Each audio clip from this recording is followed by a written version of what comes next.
aprender um pouco sobre soluções tampão. Você sabe o que é um tampão? Vamos começar?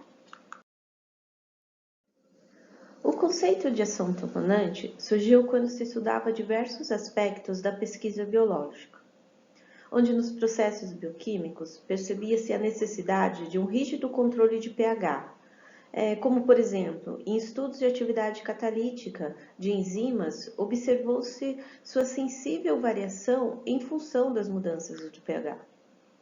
Foi em 1900, em estudos com a enzima amilase, descobriram que uma solução de ácido fosfórico parcialmente neutralizado agia como uma proteção para mudanças abruptas de acidez e alcalinidade. Essa resistência à mudança na concentração hidrogenônica livre em uma solução foi então descrita como ação tamponante. Mas em 1904, Fields mostrou que o uso de misturas de ácidos fracos com seus sais ou de bases fracas com os seus sais permitia a obtenção de soluções cuja acidez ou basicidade não era alterada pela presença de traços de impurezas ácidas ou básicas na água ou nos sais utilizados na sua preparação. Hoje, o conceito de tampão é aplicado nas diversas áreas do conhecimento. Bioquímicos utilizam tampões devido às propriedades de qualquer sistema biológico ser dependente do pH. Além disso, em química analítica e industrial, o controle adequado do pH pode ser essencial na determinação das extensões das reações, como, por exemplo, de precipitação e de eletrodeposição de metais, na atividade de separações químicas, nas sínteses químicas em geral e no controle de mecanismos de oxidação e reações eletrolíticas. Os tampões têm um papel importante em processos químicos e bioquímicos, nos quais é essencial a manutenção do pH. Assim, muitos processos industriais e fisiológicos requerem um pH fixo para que determinada função seja desempenhada. De importância fundamental para os organismos vivos, por exemplo, controla o pH de fluidos intra- e extracelulares. O principal tampão intracelular nos seres humanos é o tampão fosfato.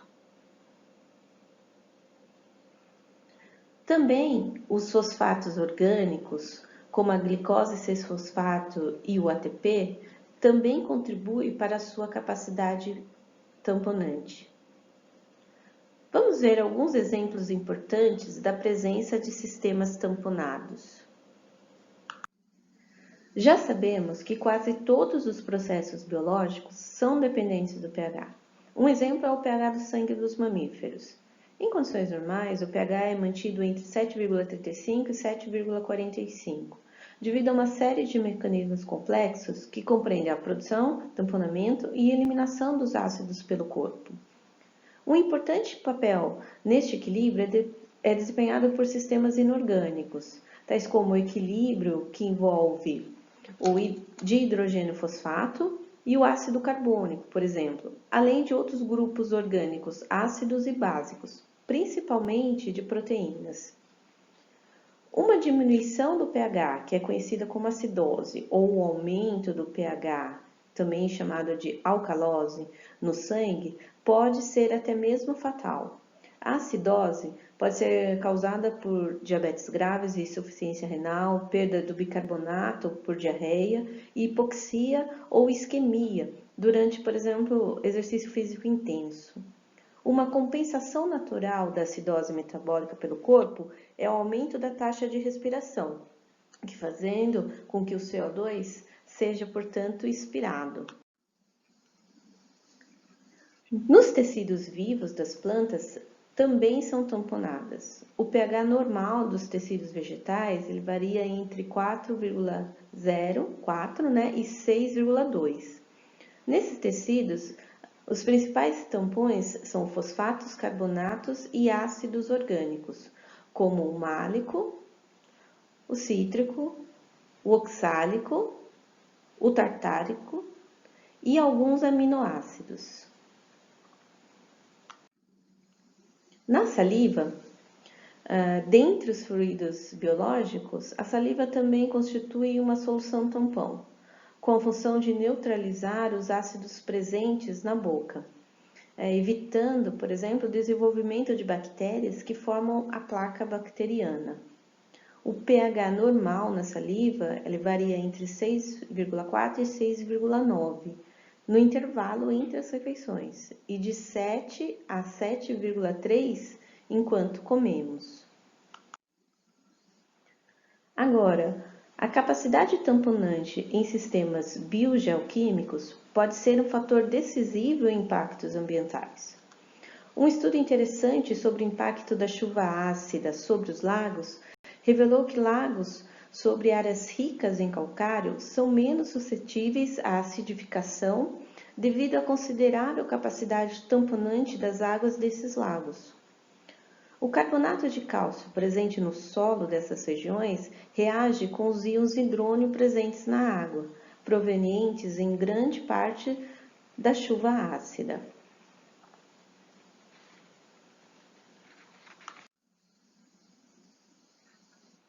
O solo também age como um tampão e resiste às mudanças em pH, mas a sua capacidade tamponante depende do seu tipo. Tal propriedade vem da capacidade de trocar cátions com os meios. Essa troca é o mecanismo pelo qual íons do tipo potássio, cálcio e magnésio e metais essenciais, em quantidades muito pequenas, são disponibilizados às plantas. O processo de absorção dos íons metálicos do solo pelas raízes das plantas e sua consequência troca por íons H+, aliado também à lixiviação do cálcio, magnésio e outros íons do solo por água, contendo ácido carbônico, tende a tornar ácido o solo. O balanço de íons H+ no solo, pela produção através das raízes, contra o consumo pelo intemperismo, é delicado e pode ser afetado pela deposição ácida. Se a taxa de intemperismo iguala-se ou excede a taxa de liberação de íons H+ pelas plantas, como seria o caso de um solo calcário, o solo manterá um tampão em cátions básicos, como íons cálcio, potássio, íons amônio e alumínio. E alcalinidade residual. Por outro lado, em solos ácidos, a taxa de liberação de íons H+ pelas plantas pode exceder a taxa de consumos de íons H+ pelo intemperismo e causar uma acidificação progressiva do solo. Na indústria de alimentos, alguns ácidos e bases, como o ácido cítrico, o ácido adípico, o bicarbonato de sódio, o ácido lático, o tartarato de potássio e o ácido fosfórico, são usados como agentes de processamento para o controle de acidez e alcalinidade de muitos produtos alimentícios. Dependendo da quantidade desses aditivos e da acidez ou alcalinidade do alimento, antes da adição desses compostos, pode ocorrer a formação de sistemas tampões, ou estes simplesmente funcionam como agentes neutralizantes. Esses tipos de aditivos são usados em gelatinas, fermentos, processamento de queijo e em bebidas refrigerantes. Em alguns casos, a própria solução tampão, como ácido lático ou lactato de sódio, é adicionada ao alimento, com a função de agente conservante, evitando a deteriorização por bactérias e outros micro-organismos. Neste caso, as substâncias do tampão são utilizadas como agentes antimicrobiais, mantendo o alimento com um pH baixo e, consequentemente, evitando o desenvolvimento de micro-organismos como fungos e bactérias. Afinal, O que é uma solução tampão? As soluções tampão são soluções que resistem às mudanças de pH quando a elas são adicionadas ácidos ou bases ou quando uma diluição ocorre. Essa resistência é resultado do equilíbrio entre as espécies participantes do tampão. Embora haja outros tipos de solução tampão, essas soluções são constituídas geralmente de uma mistura de um ácido fraco e sua base conjugada, como por exemplo o ácido acético e o acetato de sódio, ou a mistura de uma base fraca e seu ácido conjugado, como o exemplo da amônia e do cloreto de amônia. Outros exemplos de tampão ocorrem entre o ácido bórico e o borato, o ácido cítrico e o seu íon citrato, e o ácido fosfórico e o seu íon fosfato.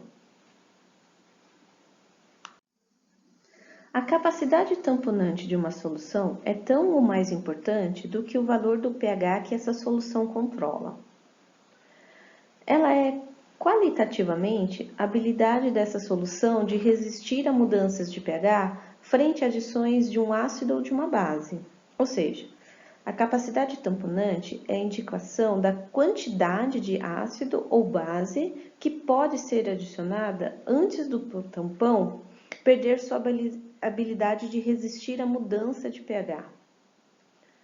Quantitativamente, a capacidade tamponante de uma solução é definida como a quantidade de matéria de um ácido forte ou de uma base forte necessária para que 1 litro da solução tampão apresente uma mudança de 1 unidade no pH.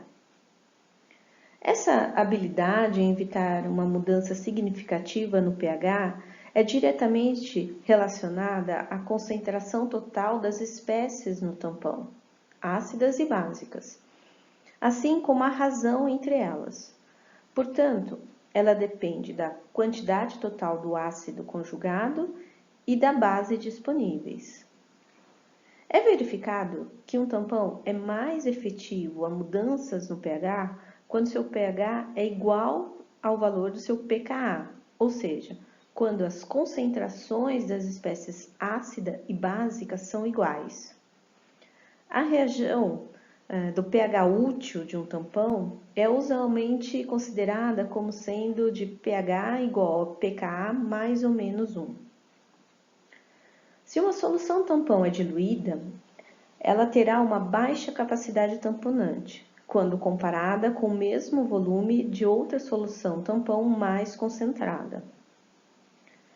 A razão fundamental de uma solução tampão resistir a mudanças de pH resulta no fato de que íons hidroxônio ou hidroxila, quando adicionados a esse tipo de solução, reagem quantitativamente com as espécies ácidas e básicas presentes, originando o ácido fraco e a base fraca, respectivamente.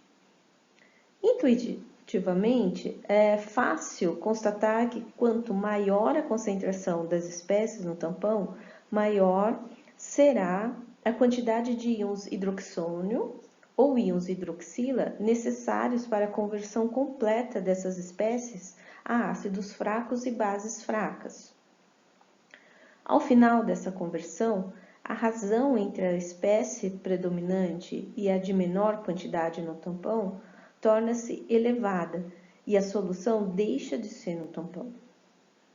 Cabe salientar que para o entendimento do conceito da solução tampão é necessário o conhecimento do conceito de ácido e base e de Brost-Lowry. Dessa maneira, escolher corretamente uma determinada tampão a ser utilizada em um processo qualquer não significa somente definir o valor do pH a ser utilizado. É preciso saber corretamente quando se deve adicionar deste tampão e quais as concentrações totais de cada espécie presente. Essas quantidades é que garantirão ou não a realização do processo em um pH desejado e controlado. Afinal, como agem os tampões? Como já sabemos, os tampões têm a propriedade de resistir às mudanças no pH. Isso ocorre porque essas soluções contêm um componente ácido e um componente básico em sua constituição. Agora vamos considerar o sistema tampão ácido acético e acetato de sódio. Desde que o sal, acetato de sódio, é um eletrólito forte, em solução aquosa estará completamente dissociado na solução. Agora, o ácido acético estará em equilíbrio com os seus íons. É importante ressaltar que na solução tampão, a principal contribuição para a concentração de íons acetato, que é a base conjugada do ácido acético, é proveniente do sal. Portanto, a ionização do ácido acético é negligenciável frente ao excesso de sal, em função do efeito do íon comum. Assim como é negligenciável a hidrólise do íon acetato frente ao excesso do ácido acético. Assim, é possível verificar o que acontece em uma solução tampão composta por ácido acético e acetato de sódio quando a ela for adicionado um ácido ou uma base forte. Se a este tampão for adicionada uma pequena quantidade de ácido, de acordo com o princípio de Le Chatelier, essa perturbação será neutralizada pela base conjugada do tampão. Assim, os íons H+ irão se combinar com os íons acetato, formando o ácido acético e restabelecendo o estado de equilíbrio. E com isso, o valor do pH não diminui significativamente. Agora, se uma pequena quantidade de íons OH-, uma base, for adicionada à solução tampão, de acordo com o mesmo princípio de Le Chatelier, esses íons OH- irão se combinar com os íons H+, proveniente da segunda equação de equilíbrio químico representada anteriormente. Com a diminuição na concentração dos íons H+, as moléculas do ácido acético se dissociam, repondo parte dos íons H+ removidos pela adição de íons OH-. Assim, o valor do pH não aumenta significativamente. É importante lembrar que existe um limite para as quantidades de ácido ou de base adicionadas a uma solução tampão, antes que um dos componentes seja totalmente consumido em virtude da sua capacidade tamponante. Essa capacidade tamponante de uma solução tampão é definida como a quantidade de matéria de um ácido ou base fortes necessária para que 1 litro da solução tampão sofra uma variação de uma unidade de pH.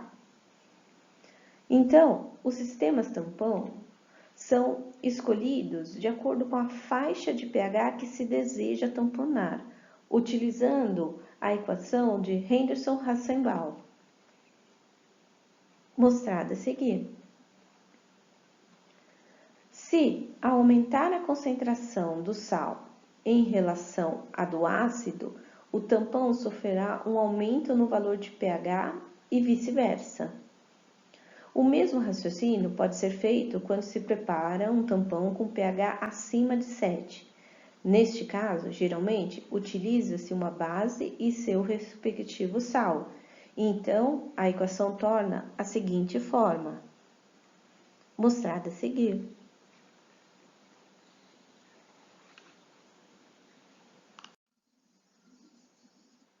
Gostaram?